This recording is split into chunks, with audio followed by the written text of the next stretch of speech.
জল গরম হয়ে গেছে, ছোট 1 চামচি নুন দিচ্ছি, 1 কাপ চালের গুঁড়ো দিচ্ছি। চালের গুঁড়োটা এই পজিশনে আসবে, নামিয়ে নিচ্ছি।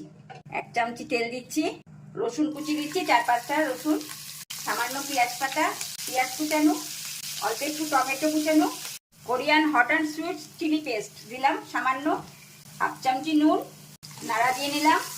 ডিমের সাদা অংশটা, আলু সেদ্ধ গ্রেট করা। চালের গুঁড়োটা আমি দুটো ভাগ করে নিয়েছি, সামান্য ময়দা দিচ্ছি, এবার বেলে নেব। দুটো ভাগ করে নিলাম, পুর দিয়ে দিলাম, রোল করে নিয়েছি। এবার তেঁচড়াভাবে কেটে নেব। কড়াইতে 2 চামচি তেল দিয়েছি, 1 চামচি পেঁয়াজ কুচি দিচ্ছি, ক্যাপসিকাম, টমেটো, পেঁয়াজ পাতা, সামান্য নুন দিচ্ছি, কোরিয়ান চিলি সস দিচ্ছি, 1 কাপ টমেটো সস দিচ্ছি, 1 কাপ জল দিচ্ছি।